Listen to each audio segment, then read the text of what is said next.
Je sais que vous aimez quand je parle mal de l'enfant des gens.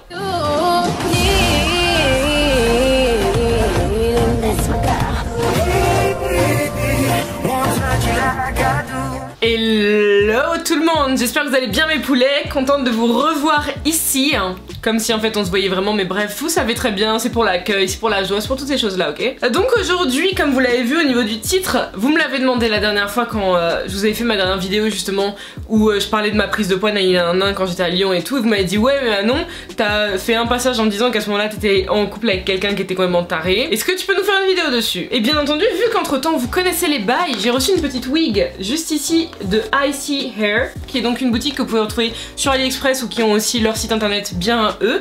Vous m'avez déjà vu, si vous me suivez depuis un certain temps, essayer certaines de leurs wigs, je les trouve vraiment top. Elles sont très bien, la qualité du cheveu est top, l'envoi il est rapide, enfin bref, franchement le fuego. Donc on va faire ça en même temps qu'on va papoter, non? Et comme vous l'avez vu là, bah en fait je viens d'enlever mes braids à l'instant, je vais aller poser un masque juste après, mais en attendant on va s'amuser et on va discuter de l'ancienne love life de Manon et des cassos qu'elle a pu rencontrer et qui je l'espère vont vous donner quelques armes et quelques indices sur comment esquiver les malades. Mais en attendant, vous avez le droit d'aller me follow sur Instagram, vous savez c'est toujours aussi gratuit. Attention de transformation, maintenant il y a un wig cap. Waouh, la magie d'internet, c'est vraiment de la folie. A savoir que je vous précise bien sûr tous les détails au niveau de la wig, je vais tout vous mettre en barre d'infos, vous aurez le lien direct. Alors juste la petite précision d'avant, ce sont des cheveux malaisiens, donc des Malaysian hair. Vous le voyez juste là mes poulets, qui sont en densité à 150, donc c'est une wig. Alors moi je connais pas tous les détails, choses à dire, mais c'est une 13 par 6, c'est une lace normalement, et une 24 pouces, ouais 24 pouces lisse. Donc on va voir ça, on va essayer de mettre ça et de ressembler à quelque chose, et puis on verra ça et voilà quoi. Donc pour celles et ceux qui n'avaient pas vu, parce que ça se trouve vous avez pas vu justement la vidéo à ce sujet là, enfin elle n'était pas à ce sujet là, hein, c'est juste que j'en ai touché 2 mots. Parce que ça faisait partie, à mon sens, du sujet à ce moment-là. Mais donc ce qui se passe, c'est que quand j'ai commencé la fac, donc j'étais à Lumière Lyon 2, pour celles et ceux qui ne le savent pas, j'étais donc à la fac à Lyon, en droit international là-bas, et je vivais seule, parce que bien sûr je suis parisienne, donc toute ma famille était à Paris, mais je suis allée faire mes études en solo. Regardez-moi toute cette longueur là, ouh, ça va être trop canon. Et donc comme vous voyez, là, il y a tout ça, je vais un peu découper, pas faire trop de bêtises, mais histoire de pouvoir quand même bien l'essayer devant vous et que vous voyez le rendu quoi. Et donc ce qui fait que quand je suis arrivée à Lyon, moi à la base j'étais dans un logement différent de celui que j'ai eu le reste du temps. En fait je louais une chambre chez l'habitante comme on dit, donc chez une petite mamie qui m'a absolument fait vivre un cauchemar, c'était horrible, vraiment horrible. Elle me donnait pas le droit de manger passé une certaine heure parce que apparemment la cuisine je faisais trop de bruit dedans, enfin gros je suis juste en train de cuire des pâtes mais bref, enfin elle était infernale, elle était clairement infernale. Donc ce qui fait que très rapidement ma maman a cherché et trouvé pour moi un autre logement et beaucoup plus dans le centre parce que j'étais au niveau de Croix-Rousse. Pour ceux qui connaissent Lyon ou pour les Lyonnais, vous-même vous savez que de Lyon 2 à Croix-Rousse, enfin fallait quand même du chemin, il fallait grimper et mes cuisses elles en avaient marre en fait. Mais donc entre temps ce qui s'est passé c'est que lorsque j'étais à Croix-Rousse pour faire mes courses, le peu de temps où j'y suis restée, j'allais au Carrefour à Pardieu parce que je crois que dans ma tête c'était le plus proche, je sais pas si c'était vraiment le plus proche, hein. Après à l'époque j'étais pas non plus la meuf qui connaissait le mieux Lyon, je venais d'arriver, la mamie elle m'aidait archi pas, donc moi je faisais comme je pouvais. Et je me rappelle qu'il y a eu un des jours, j'y étais allée seule comme d'hab, je faisais mes courses, on était genre un vendredi soir, j'étais juste en train de m'acheter quelques trucs cool pour me faire une petite soirée film avec mes colocs et tout ça tu vois, et genre sur une des caisses automatiques, j'étais passée aux caisses automatiques à côté, il y avait un groupe de 3 mecs, 3 Renois qui étaient là, et j'ai vu qu'il y a l'un d'eux entre autres qui vous savez il me jetait genre pas mal, et bon moi j'étais célibataire à ce moment là donc tu t'en fous, tu peux regarder les gens également, je les jauger, voir si ce sont des gens chum ou pas selon toi, mais donc ce qui fait que vite fait genre tu sais m'avait souri, j'avais souri en retour et tout, même si déjà bon juste par truc de politesse. Et donc après ce qui s'est passé c'est que il était venu vers moi avec ses potes et déjà j'aime pas ce move, rien que là j'aurais dû savoir que c'est un tocard, parce que j'aime pas ce move où tu débarques avec tes potes, c'est trop intimidant frère. Mais donc à ce moment là ce qu'il avait fait c'est qu'il m'avait demandé mon 06, il m'avait dit ouais j'aime grave ton style, je sais pas quoi, j'étais habillée comme un pied, mais bref, ça encore c'est des signes avant de courir, mais bref. Et donc ce qui s'est passé c'est que bah j'ai donné mon 06 parce que tu sais le personne te plaît, on a rien à foutre, t'es célibataire gros. Et donc on s'était vu une fois, puis 2 fois, puis 3 fois, puis 4 fois, le feeling passait super bien, on rigolait super bien, c'était cool, quelqu'un qui est assez sportif, je suis à nouveau sportif, faut que j'arrête de dire du mal de moi-même. Il faut aussi que j'arrête de manipuler des ciseaux aussi proches de mes yeux. Mais donc ce qui fait que voilà, le feeling passait bien, c'est super cool, là je sais pas quoi. En vrai on est resté ensemble pendant quand même plusieurs mois parce que j'étais arrivée à Lyon genre septembre-octobre pour la rentrée, vous savez, et je pense jusqu'à peut-être ouais janvier, à peu près ouais janvier, donc quand même quelques mois, hein. C'est sûr on n'est pas resté 6 ans et demi, mais quand même quelques mois que j'ai supporté cet être humain. Alors si jamais vous voulez regarder l'intérieur, pour celles et ceux qui connaissent pas, hein, en gros vous avez des peignes que vous pouvez fixer directement si jamais vous mettez pas de bonnet comme moi. À l'arrière ici vous avez l'élastique que vous pouvez resserrer, mais moi j'ai une grosse tête donc je le resserre jamais. Et donc ce qui s'était passé c'est que bon, franchement tout allait super bien. Très souvent ce qu'on faisait c'est que genre le week-end, vu que lui il était en banlieue lyonnaise, donc le week-end il restait chez WAM, tu vois, comme ça c'était cool, du vendredi jusqu'au dimanche soir, super, je sais pas quoi, Manon dans son autonomie, c'est une grande fille, je sais pas quoi, c'était cool. Ah, elle est cool mais il faudra, après bon c'est juste ici qu'il faudra que je stylise vraiment, parce que je suis zéro en stylisation de wig, mais c'est pas grave. On apprend tous un jour. Et donc ce qui fait que comme je vous ai dit, donc ça passait des week-ends, je sais pas quoi, et puis ça, franchement ça se passait grave bien au début. Puis très vite en fait, moi je voulais de temps en temps par exemple que le samedi soir, vu que j'avais mes colocs à l'étage juste en dessous, j'avais mes copines, je voulais leur proposer elles aussi, tu sais, qu'elles puissent venir par exemple, qu'on fasse un gros poulet au four et que comme ça tu sais on mange tous ensemble, je sais pas quoi. Et très vite déjà tu sais il y a ce comportement un peu de ouais mais non et tout, et j'étais là en train de me dire mais gros, enfin t'es là tous les week-ends, y a aucun souci, je suis contente, mais sauf que j'ai mes potes, tu vois, et c'est le moment où on se voyait le plus, donc si tu peux pas composer avec, enfin, fout la haine, tu vois. Et ça, en vrai, mes poulets, c'est le premier move auquel il faut que vous fassiez attention, c'est le move de l'enfermement, justement. Parce que, croyez-moi, la plupart des zinzins, c'est par ça qu'ils passent en premier. Alors, comme vous voyez, j'ai mis un petit bandeau, parce que j'avais pas envie de la coller, de la fixer là tout de suite, et avec le bandeau, je trouve ça passe super bien, genre c'est grave canon. Et sinon, pour la fixer, pour celles et ceux qui sont pas au courant non plus, ou qui cherchent des bons trucs, moi personnellement c'est le duo entre le gel Got to Be, vraiment gel et la bombe Got to Be Glued. Tous les deux trop bien. Genre d'abord je mets un peu de gel, je mets de la bombe dessus, j'attends 10-15 secondes, tu poses ta wig, tu prends un sèche-cheveux et tu mets un petit foulard que tu serres bien et tu sèches toute la zone, le feu. Et donc ce qui fait que bon, moi en vrai, parce que à cette époque là encore une fois j'ai pas le même âge, tu vois pas les choses de la même manière, et pire encore tu sais quand t'es en couple avec quelqu'un, tu vois pas du tout les choses de la même manière que tu les verrais après quand on te raconte tous les trucs. Et donc ce qui fait que doucement mais sûrement c'est des trucs qui se passaient en mode normal. Mais il y a eu un jour où quand même il a accepté, genre je lui avais dit ouais non c'est cool, par exemple je fais un poulet à la moutarde ou je sais pas quoi, je sais même plus ce que j'avais proposé, des patates au four, et comme ça je propose à une de mes colocs que je kiffais grave, Emmanuel, de venir, de monter, et comme ça on se pose ensemble, tu vois, on mange, on se regarde un film et je sais pas quoi. Et donc il avait accepté, trop gentil, vous êtes un bon prince. Et donc il s'est... Putain ils arrêtent de gueuler. Et donc j'avais fait à manger et tout ça, et malheureusement ma coloc, comme ça peut arriver à plein de gens, s'était pas sentie hyper bien dans la journée, dans le début de soirée. Elle était un peu patraque, je sais même plus si c'était ses règles ou un truc comme ça, mais ce qui fait qu'elle m'a dit que malheureusement bon voilà, elle me demandait si je pouvais par contre lui garder une part pour le lendemain. Moi je lui dis y a aucun souci, ça arrive à tout le monde, t'inquiète pas, je vais manger, de toute manière si t'as besoin de moi je suis à l'étage juste au-dessus, tu vois. Et sauf que lui quand je lui ai expliqué ça juste 2 minutes après, quand je suis remontée d'après l'avoir vu, il était grave vénère en mode tu vois ce que je te dis là, c'est mieux quand on reste seul, je sais pas quoi, c'est limite en me culpabilisant, en mode t'avais même pas à proposer. Et le pire c'est que moi sur le coup j'ai rien dit, même si je sais que ce jour là, tu vois, ça m'était resté dans un coin de la tête en mode comportement un peu chelou. Et il y avait eu quelques autres fois comme ça avec des réactions comme ça, toujours tu sais dans le même délire. Puis un jour comme parmi plein de jours, tu vois, j'ai envoyé des SMS à 2 de mes meilleurs potes, et on a une discussion de groupe qu'on a depuis des années, tu vois, par SMS, que ce soit WhatsApp, Instagram, tout ça, on a une discussion de groupe tout le temps. Et donc ce qui fait que à un moment quand j'étais sous la douche, moi de toute manière j'ai rien à cacher, je suis pas du genre infidèle ou à faire des trucs chelous,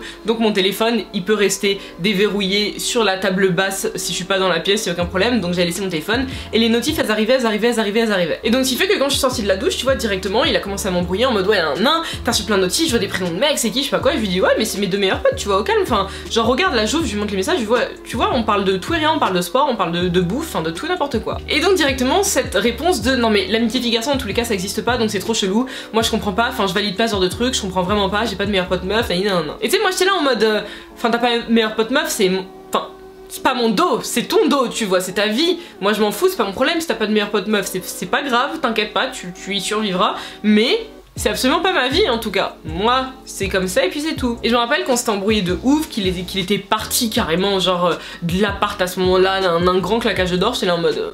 ok.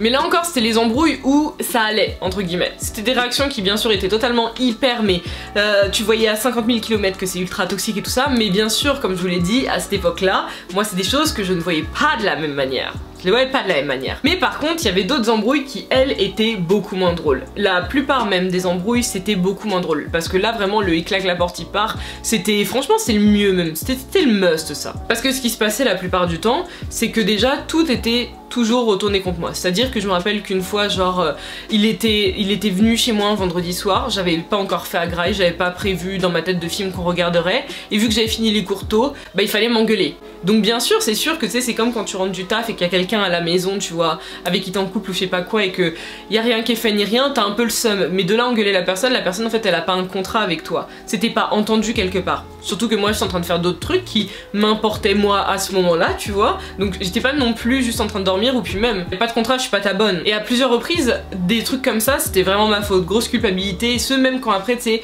vraiment parce que j'étais une bolosse à l'époque. Hein. Je me dépêchais genre de faire à manger, de prévoir un programme, de faire des trucs et tout ça. Et malgré ça, je réussissais toute la soirée quand même à me faire vraiment bolos. Vraiment, vraiment. En mode, ouais, nan, mais je mérite mieux, mais je sais pas quoi, je sais pas quoi, je sais pas quoi, je sais pas quoi. Que des trucs comme ça. En mode, ouais, nan, et tu dis qu'un jour, t'as envie d'être mère de famille, mais regarde, t'arrives même pas à gérer une soirée pour 2 personnes. Que des trucs comme ça, gros. Des énormités. Aujourd'hui, quand j'y repense, gros, mais je rigole. Je me dis, mais cet être humain, faut jamais que je le recroise. Je sais pas quelle serait ma réaction, bien entendu. Mais je sais, mais il faut pas, parce que tu manques pas de respect à l'enfant des gens comme ça. Et donc, genre, ça, tu vois, c'est arrivé plusieurs fois. Il y a eu même 2-3 fois où c'était carrément physique. C'était vraiment du rabaissement physique. Non, il n'y a pas eu de violence physique, hein, attention, attention. Non, non, j'ai jamais subi de violence physique. J'en subirai jamais, je l'espère. Je touche du bois de toute manière. Non, non, il y a eu du rabaissement physique parce qu'en fait, à cette époque-là, je m'étais coupé les cheveux très courts. Depuis même la période, dans tous les cas, où bah, j'avais été avec lui, en fait, quand il m'avait vu pour la première fois à ce fameux carrefour de la Pardieu, j'avais déjà les cheveux vraiment courts. Mais genre, vraiment, vraiment courts. Je sais que genre, il y a un de mes frères qui m'appelait Mister You, tu vois, à cette époque-là, parce que j'avais les cheveux vraiment courts. Et ce qui fait qu'il y a une fois pendant une embrouille, genre, ça m'avait sorti un truc du style ouais, nan, nan, en plus, t'as rien de féminin, regarde-moi avec tes cheveux courts, tu ressembles à R, je sais pas quoi, je sais pas quoi. Et j'étais en train de me dire, gros, déjà de 1, c'est petit, c'est naze, mais de 2, je suis comme ça depuis le début, donc enfin, t'es un peu chelou, tu vois. Et ça a été que parmi pas mal d'autres fois, parce que ça, c'était la période où justement, j'étais à peine en train de commencer à vouloir prendre du poids, donc j'étais encore assez cuss. Et donc 2-3 fois, j'ai eu le et ton corps qui a pas de forme, et je sais pas quoi, je sais pas quoi. J'ai déjà eu ça, hein. Donc ce qui fait que, croyez-moi, rabaisser physiquement, ça, je l'ai été. Je l'ai vraiment été, je sais pas comment j'ai supporté, comment j'ai tenu en fait. Je sais absolument pas, parce qu'en plus, le pire, c'est que j'en parlais à son père. Mais donc un jour, ce qui s'est passé, c'est que je vous fasse en fait la long story short, en gros ma résidence là où j'étais était reliée à la paroisse qui était juste derrière. Donc en gros le prêtre de la paroisse, c'était pas le propriétaire hein, parce que c'est un prêtre, il est pas proprio, mais c'était comme si c'était un peu lui limite, c'est le tuteur de tout le monde. Il était pas dans nos vies, il était pas invasif ni rien du tout, absolument rien.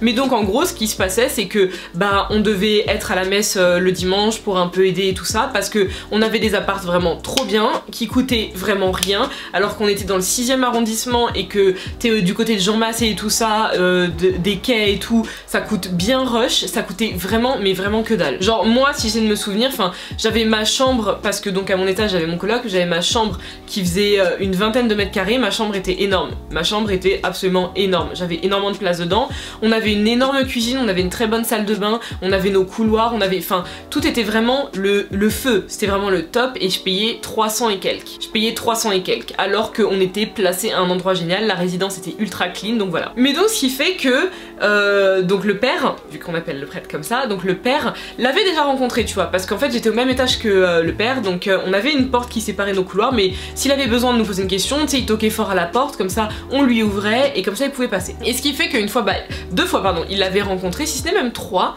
et j'avais senti qu'il y avait toujours eu une petite réticence. Et ça il me l'avait dit très gentiment, il m'avait dit Manon, je sais que tu es majeure, tu es une grande fille, je veux absolument pas m'immiscer dans ta vie, mais par rapport à ce que je vois de toi, tu es une jeune femme qui semble rayonner, je vois qu'à chaque fois que tu es avec des gens, que tu les connaisses ou pas, tu as un très bon contact avec eux, tu es vraiment très sociable, tu es très souriante, avenante et tout ça, mais je trouve que depuis que tu fréquentes ce jeune homme, t'as un peu perdu sur ce côté-là, et par rapport à ce qu'il dégage, j'ai pas l'impression que c'est quelqu'un qui te corresponde. Et donc bon, moi je lui avais dit que ah bon, enfin ça me surprend, je comprends pas trop et tout, moi personnellement je vois pas ça, mais tu sais c'est des trucs que quand on te le dit de manière vraiment très gentille, qui est pas pour te dire romps avec cette personne ou je sais pas quoi, tu l'enregistres quand même. que tu le veuilles ou non, c'est les choses que t'enregistres. Putain, j'aime vraiment le résultat. Je pense demain je vais sortir comme ça. Et donc ce qui s'est passé, c'est que moi c'est un truc qui m'a trotté dans la tête. Et pas longtemps après justement, on a re-eu une énorme embrouille qui a été la dernière des dernières embrouilles, et où je me suis fait insulter de tous les noms. Vraiment là il y a eu des insultes, il y a eu des poufias, des trucs comme ça,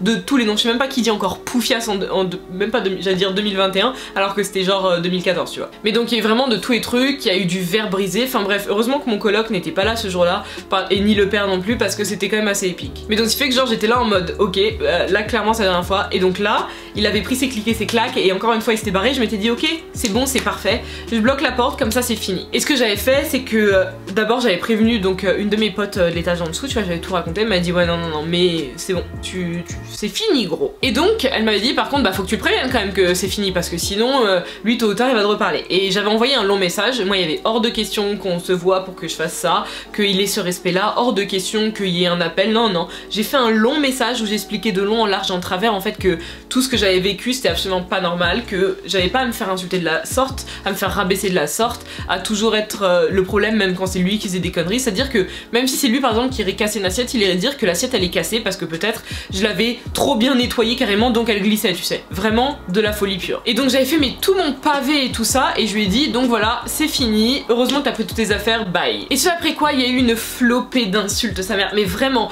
je me suis fait insulter parce que peut-être mes arrière grands-parents et mes enfants, mes petits-enfants, mes futurs petits-enfants, enfin bref, c'est un truc de malade. Ça a été des insultes, mais laisse tomber. Et donc ce qui fait que je l'avais bloqué direct sur Facebook et sur Insta et sur Snapchat. J'avais laissé le numéro parce que comme ça au moins c'était le temps que les explications viennent et après c'était bon, tu vois. Mais donc après la grosse période d'insultes, parce que quand j'avais rompu il était sur les coups de 19-20 h, ça durait jusqu'à 22-23 h les insultes. Et donc après bah moi j'ai mangé, j'ai regardé un petit film et je me suis couchée sur les coups de 1 h du matin, 2 h du matin. Donc quand je me couche, pas longtemps après, j'ai commencé à m'endormir.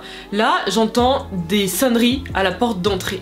Et je savais que mon coloc en fait ce jour-là, bah il était pas là, il m'avait prévenu qu'il rentrait pas, surtout qu'il avait ses clés avec lui, elles étaient pas à côté de la porte d'entrée, donc c'était pas lui. Et moi, quelqu'un qui sonne à cette heure-ci, ça me fait flipper, parce que je suis une fille seule en plus, ça me fait totalement flipper. Donc ce qui fait que tu sais, je vais voir par-dessus ma fenêtre parce que ma fenêtre donnait sur rue en fait. Et donc je vais voir par-dessus la fenêtre et je regarde et là je le vois. Et tu sais, c'est ces moments que tu détestes où la personne a dû sentir un regard et elle lève la tête.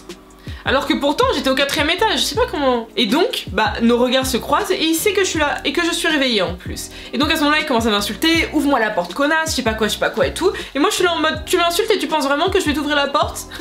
Sauf que, comme je vous ai dit, donc je me suis couchée sur le coup de 2 h, donc il devait être 2 h 30 vu que j'ai commencé un peu à m'endormir. Il a continué jusqu'à 4 h du matin à tambouriner contre la porte et à sonner. Mais déjà il est bête, parce que la porte contre laquelle il tambourinait c'était la porte d'en bas, vraiment tout en bas. Mais sauf que j'entendais, parce que bah ça faisait vraiment beaucoup, mais vraiment beaucoup de boucan. Et moi je voulais pas appeler les flics parce que je voulais pas avoir de problème, alors que j'allais absolument pas avoir de problème, mais vous savez comment c'est ce genre de truc, tu penses que tu vas avoir des problèmes alors qu'il y a rien qui est de ta faute, clairement rien. Et donc il a continué à tambouriner jusqu'à se fatiguer vers 4 h et quelques, et à rentrer chez lui, à errer ou à faire je ne sais pas quoi. Je lui ai envoyé un message en lui disant que la prochaine fois qu'il ose faire ça, j'appelle les flics, alors que je savais que j'allais archi pas appeler les flics parce que ça me faisait aussi peur de les rencontrer que de les appeler pour quelqu'un. Mais donc entre temps j'avais prévenu ma coloc qui était en bas, tu vois, au cas où, hein, sait-on jamais, si la porte se fait défoncer en bas, que ma porte se fait défoncer et que je me fais kidnapper ou que je me fais tabasser, au moins quelqu'un est au courant. Et donc le lendemain, moi je descends parce que bah c'est le week-end, hein, tranquille, je vais faire ma vie, je vais me promener un peu et tout ça, j'allais rejoindre une de mes potes un peu plus loin dans le centre et tout. Et j'ouvre la porte qui donne sur rue et là, sur le trottoir d'en face, je vois cet être humain qui était debout et qui donc a très sûrement attendu pendant tout ce temps-là. Donc tu sais, je suis là dans l'entrebâillement de ma porte, enfin du grand portail, et je lui fais tu veux quoi? Et il me fait ouais, il est hors de question que ce soit toi qui romps avec moi, je sais pas quoi, on rompt pas avec moi, non, tu sais les phrases de taré, on ne rompt pas avec moi, mais vous êtes des malades, bien sûr qu'on peut rompre avec vous, on peut rompre avec tout le monde. Et donc genre j'ai rigolé, je lui ai dit par contre, absolument jamais tu vas me suivre et tu vas continuer ton truc d'harceleur, sinon je préviens vraiment mon coloc, je préviens les flics, je préviens tout le monde, je sais pas quoi. Et en fait il m'a suivi, il m'a quand même suivi, hein, parce que de là où j'étais jusqu'à Bellecour à pied j'en avais pour une dizaine de minutes, il m'a suivi déjà pendant une dizaine de minutes, donc déjà j'étais là en mode mais c'est pas possible, il y avait un truc d'écart tu vois, et puis dès qu'il a vu qu'il y avait ma pote, il l'avait déjà croisé plusieurs fois. fois. Dès qu'il a vu qu'il y avait ma pote, il savait que j'étais plus seule, donc il savait que là c'était mauvais pour lui entre guillemets, qu'il y avait un témoin si je puis dire. Donc il a rebroussé chemin. Moi j'ai fait ma journée, j'ai expliqué ça à ma pote. Elle m'a dit vraiment faut que j'appelle les flics si jamais. Et elle m'avait passé, je me rappelle, elle m'avait passé sa bombe à poivre au cas où j'étais morte. Et je l'ai gardée pendant grave longtemps en plus. Je l'avais déjà utilisé en plus. J'avais contre un racketteur dans le 6ème. Et donc après en fin de journée, moi je rentre le soir et il est encore là. C'est pas possible. Et donc là je lui dis en fait tu veux quoi? Parce que je vais pas me remettre avec toi, c'est absolument fini. Tu es complètement malade. Jamais on parle aux gens comme ça. Et là il recommence avec son truc. T'as cru que t'étais qui? T'es qu'une merde. Je sais pas quoi. Tu me mérites pas. D'où c'est toi qui romps avec moi? J'étais là en mode gros. Tu dis des choses comme ça, mais pourquoi dans ce cas-là tu étais avec moi? Genre pourquoi tu étais avec moi? Dans ce cas-là vas-y romps, mais si tu veux tu le dis maintenant, tu romps avec moi, y a pas de souci. Et il m'avait dit ouais, et en plus j'ai une de mes serviettes de toilette que j'avais ramenée du foot qui est restée dans ta salle de bain, je la veux, elle est à moi, elle m'a coûté cher, je sais pas quoi. Je lui ai dit y a pas de souci, je monte, je te jette ça par la fenêtre, y a aucun problème. Et ce que j'ai fait c'est que je suis montée, j'ai bien tiré et fermé la porte direct, tu vois, parce que je le voyais, il faisait des pas vers moi, et j'ai bien fermé, j'ai taillé, j'ai pris sa serviette, je lui ai lancé par la fenêtre, et là il commence à vociférer, et après il essaie de m'appeler et de m'envoyer des messages en me disant que ouais, en gros, j'ai détérioré sa serviette de bain qui lui a coûté une 50aine d'euros. Déjà, j'étais là en mode genre toi, à ton âge, des jeunes comme ça, on met 50 balles dans une serviette de bain, s'il vous plaît. Et donc genre que je l'ai détérioré, que j'ai fait des trous dedans. Réellement, hein, la tête de ma maman, la tête de mes ancêtres, jamais j'ai fait de trous dans ces affaires de merde. Et donc j'étais là en mode déjà, tu me racontes quoi? Gros, il y avait les trous dedans. Tu veux que j'ai quelque chose pour te rembourser quelque chose qui n'a jamais été payé à ce prix-là ou je sais pas quoi, va voir quelqu'un d'autre. Hein. Moi, je touche la bourse, je vais absolument pas te passer le peu de thunes que j'ai et qui sert à m'acheter des pâtes en fait. Et donc là-dessus, en fait, il a décidé de continuer à sonner pendant 1 heure. De continuer à m'appeler en continu et de sonner pendant 1 heure. Et là, j'ai craqué par contre parce que je me suis dit que c'est plus possible parce que en plus, je savais pas où ça allait en arriver, tu vois, parce que j'entendais des insultes même depuis la rue. Donc à ce moment-là, j'ai appelé les flics. Ça doit être l'une des seules fois de ma vie où j'ai appelé les flics pour quelqu'un. Là, j'ai appelé les flics qui, bien entendu, se sont jamais déplacés, hein, parce que tu sais comment c'est. Je leur ai dit que ouais, il y a mon ex avec qui j'ai rompu depuis 24 heures, qui fait que me suivre, me harceler, qui sonne chez moi pendant des heures et tout ça. Ils ne se sont jamais déplacés. Ils m'ont dit, est-ce que cette personne semble dangereuse? Bah oui, totalement. Enfin, avec le comportement que je vous décris au téléphone, oui, la personne est dangereuse. Tu peux pas ne pas être dangereux quand tu fais des choses comme ça. Et ils m'avaient dit au bout d'un moment que bon, ok, on va envoyer quelqu'un. Ils ont envoyé personne, mon gars. Ils ont envoyé personne. Mais quand même, ce qui fait que bah quand j'étais au téléphone avec, en fait je parlais à voix haute exprès par la fenêtre pour qu'il entende. Et donc bah il a pris peur ou bien il s'est fatigué, j'en sais absolument rien. Mais il a taillé la route et je l'ai plus jamais revu, j'ai plus jamais eu de nouvelles. Si, un dernier flot d'insultes quand il était dans le chemin retour et après silence radio. Mais donc ça pour vous dire que ouais clairement j'avais vécu l'enfer hein. Vraiment j'avais vécu l'enfer. Je me rends compte maintenant parce que tu sais, comme tout le temps, quand t'es dans des relations qui sont vraiment très mauvaises, tu t'en rends pas compte sur le coup. Quand vous avez des problèmes dans un couple et que vous en rendez compte, c'est des problèmes en général qui sont assez normaux. Vous prenez la tête, il y a des manques de communication, il y a des ci, il y a des ça, des choses à accorder. Mais sauf que là, c'est vraiment des choses très problématiques. Vraiment très problématiques parce que j'étais rabaissée constamment. Déjà que j'étais pas bien dans ma peau, j'étais rabaissée constamment, j'étais prise de haut, j'étais faim. C'était très compliqué. Et la fin avec le coup harcèlement, poursuite dans Lyon et tous les trucs, c'était pompon sur la Garonne. Hein. Enfin, on dirait pompon sur le Rhône, mais l'expression c'est sur la Garonne, donc voilà. Mais bon, ce qui fait que j'espère que le karma en tout cas a toqué à sa porte parce que quand t'es mauvais avec les personnes à ce point là, le karma il frappe toujours à ta porte. Donc ne soyez pas mauvais avec les personnes. Mais voilà les poulets, c'est tout pour moi aujourd'hui entre ma très belle wig, ma Legend Hair en 24 pouces que vous pouvez retrouver le lien dans ma barre d'infos et franchement tirez-en les leçons que vous avez à tirer. Moi je sais jamais quelles leçons vous avez à tirer de mes histoires, mais apparemment vous en avez toujours à tirer parce qu'il y en a plein qui m'envoient des DM Insta en me disant qu'ils tirent des leçons de mes histoires avec mes ex tarés. Et il y en a qui doivent se dire ouais mais maintenant elle a des ex tarés. Est-ce que c'est pas elle la tarée en fin de compte? C'est une possibilité. Mais après comme je dis, moi je suis poisson et vous savez les poissons très souvent en fait on est très malheureusement suivis par le drama. Le drama nous entoure. C'est pas souvent nous qui créons le drama, mais le drama nous suit et nous entoure. La preuve en est, franchement, j'ai eu des ex normaux, je vous en parlerai jamais parce qu'ils étaient normaux, mais j'ai eu une très grande majeure partie de gens à éviter pour être poli. Sinon j'espère que la vidéo vous a plu, si c'est le cas, un petit pouce bleu, je reviens très bientôt avec un pourquoi je déteste, vous allez kiffer. Je sais que vous allez grave kiffer et en attendant on se retrouve sur Instagram. Bref on va se calmer, on va s'arrêter ici. Mais moi je fais des gros bisous, prenez grave soin de vous et je vous dis à très bientôt les BG. Ouais j'arrête pas de me mater parce que je trouve que ça me va trop bien. Mouah. Peace guys.